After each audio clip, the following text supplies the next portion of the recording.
जब भी मैं रात के समय ऊपर आसमान की तरफ देखता हूँ तो इसकी खूबसूरती मुझे हमेशा हैरान कर देती है।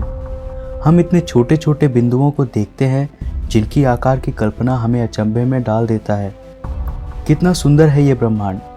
ये सोच के भी मैं आश्चर्य में पड़ जाता हूँ कि ये सब कुछ जो आज हम देख पा रहे हैं वो बस एक छोटे से बिंदु से बना है।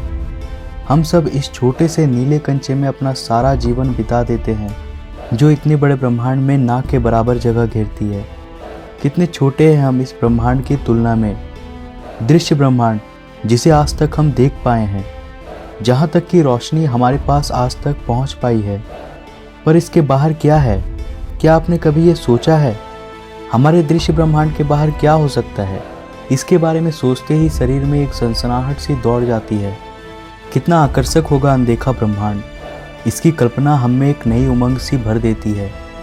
अगर कभी हम इतने काबिल बन पाएं कि हम ब्रह्मांड के छोर तक देख सके तो हम हमारे ब्रह्मांड की शुरुआत को देख पाएंगे। पर जब भी कोई चीज़ एक बार इवेंट होराइजन को पार कर लेता है तो वो हमारे पास कभी वापस नहीं आ सकता। ये ब्रह्मांड की एक कड़वी सच्चाई है। अंतरिक्ष विज्ञान एक बहुत ही आकर्षक विषय है। ये जितना सुंदर है उतना ही रहस्यमयी और पेचीदा है। कितना अच्छा होता अगर हम ब्रह्मांड के छोर तक जा पाते। तो आइए चलते हैं एक ऐसे सफ़र पे जहां हम हमारे दृश्य ब्रह्मांड के छोर तक जाएंगे और अपने सारे सवालों के जवाब को खोजेंगे कि आखिर ब्रह्मांड के बाहर क्या है। ब्रह्मांड की शुरुआत एक बहुत बड़े विस्फोट से हुआ था, द बिग बैंग। और शुरुआत के समय कॉस्मिक माइक्रोवेव बैकग्राउंड का रंग ऑरेंज था, यानी कि ब्रह्मांड की शुरुआत के समय ये अरबों सालों तक ऑरेंज कलर का था। ब्रह्मांड का आकार बहुत ही विशाल है, इतना जितना कि हम कल्पना भी नहीं कर सकते हैं। कई बार ये भी कहा जाता है कि ब्रह्मांड अनंत है। केवल हमारा दृश्य ब्रह्मांड ही 460 करोड़ प्रकाश वर्ष के रेडियस में फैला है, यानी कि हमारा दृश्य ब्रह्मांड 920 करोड़ प्रकाश वर्ष की दूरी तक फैला है। हम इसे कहते हैं दृश्य ब्रह्मांड क्योंकि इससे आगे मौजूद ब्रह्मांड की रोशनी हमारे पास अभी तक नहीं पहुंच पाई है।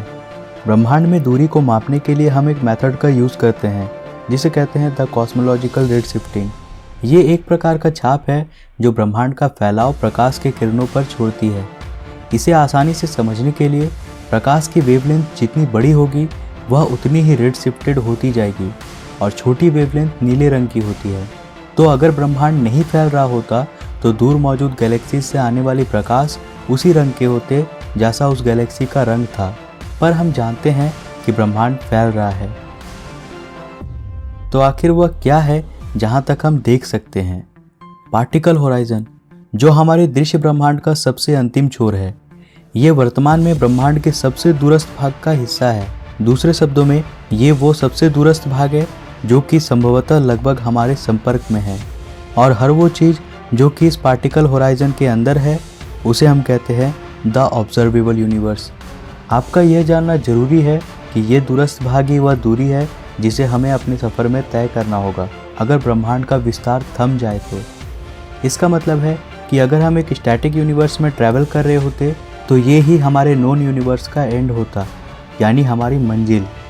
हमारे सफ़र को शुरू करने से पहले आपका यह समझना ज़रूरी है कि पार्टिकल होराइजन और कॉस्मिक इवेंट होराइजन दोनों का मतलब अलग अलग होता है। और चौंकाने वाली बात यह है कि cosmic event horizon particle horizon की तुलना में हमसे ज़्यादा नज़दीक है। ऐसा अनुमान है कि कॉस्मिक इवेंट होराइजन हमसे करीब 160 करोड़ प्रकाश वर्ष दूर है। पर इन सब का मतलब क्या है? इसका मतलब है कि उन जगहों पर गैलेक्सीज मौजूद है जिसे आज हम देख सकते हैं, पर वहाँ हम कभी पहुँच नहीं सकते। यहाँ एक प्रॉब्लम है। जैसा कि आप सब जानते हो कि लाइट की स्पीड हमारे यूनिवर्स की सबसे फास्टेस्ट स्पीड है और यूनिवर्स इतना बड़ा है कि लाइट को भी इसमें ट्रैवल करने में समय लगता है। अगर आप ये नहीं जानते थे तो जान लीजिए कि सूरज की रोशनी को भी हम तक पहुंचने में 8 मिनट्स और 20 सेकंड का समय लगता है। तो हमें अपने सफ़र में इस बड़े दिक्कत यानी समय अंतराल का सामना करना होगा, खासकर उस वक्त जब ब्रह्मांड फैल रहा होगा। इसका मतलब जब हम हमारे नॉन यूनिवर्स के लास्ट एंड यानी पार्टिकल होराइजन तक के सफ़र को तय करेंगे, तब उस समय अंतराल के बाद जब हम उस ज्ञात ब्रह्मांड के ज्ञात छोर तक पहुंचेंगे तो ब्रह्मांड के एक्सपेंशन के कारण ये छोर भी अपने ज्ञात स्थान से काफ़ी दूर जा चुकी होगी। तो आखिर हमें कितनी दूरी तय करनी पड़ेगी? वेल, हमें अनंत दूरी को तय करना पड़ेगा।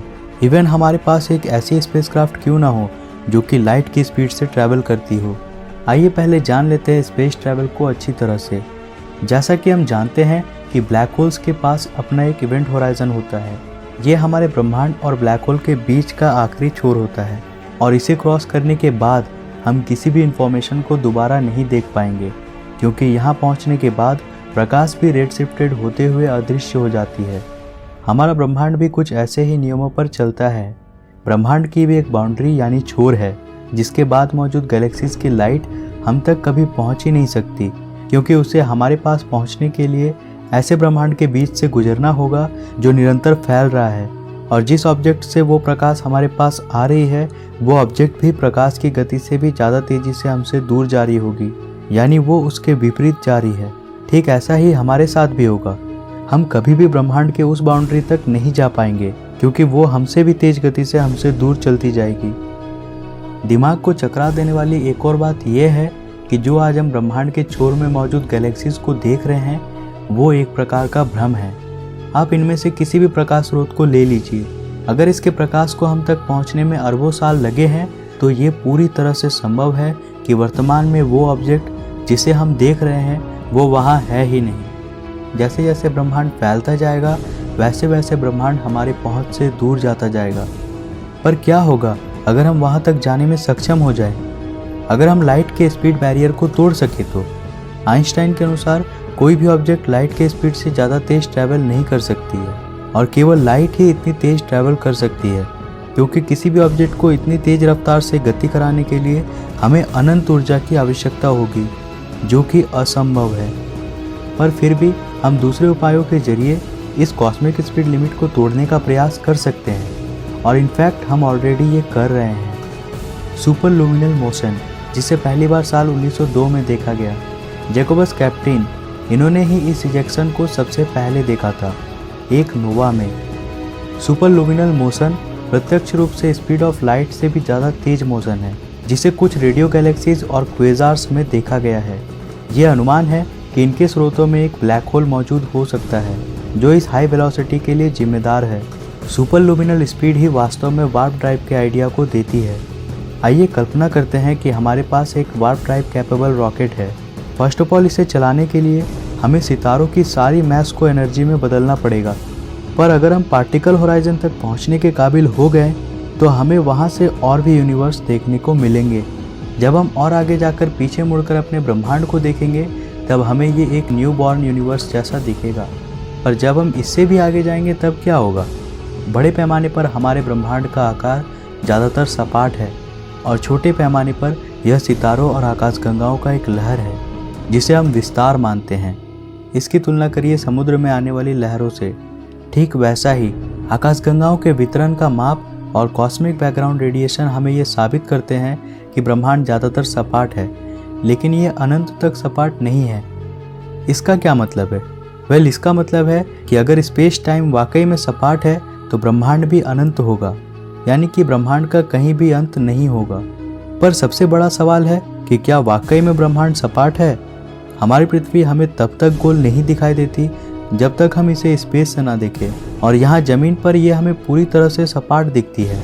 ठीक इसी प्रकार ऐसा भी हो सकता है कि ब्रह्मांड का कर्वेचर बहुत ही छोटा है, और शायद या तो हम अधिक दूरी से नहीं देख रहे हैं या हम सही तरीके से इसे मापने में सक्षम नहीं हुए हैं कि हम इस कर्वेचर को देख सके।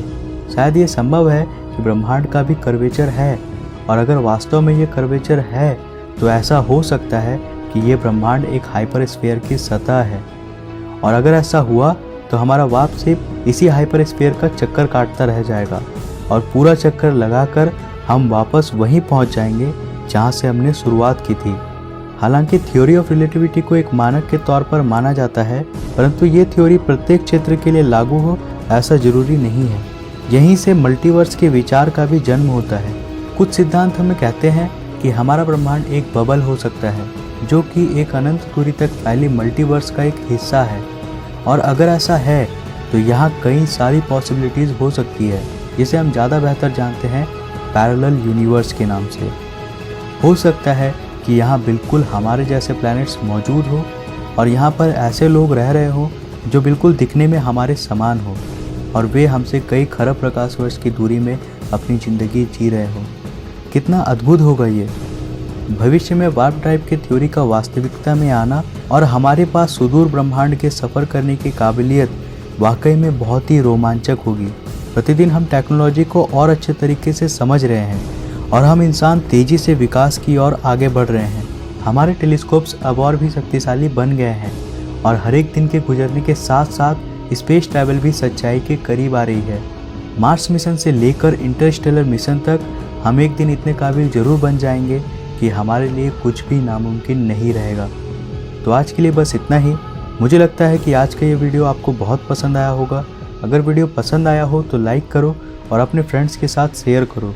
साथ ही नीचे कमेंट में बताओ क्या हम वाकई में इतने काबिल बन पाएंगे कि हम ब्रह्मांड की सैर कर सके, या उससे पहले ही परमाणु युद्ध की वजह से मानव जाति का अंत हो जाएगा।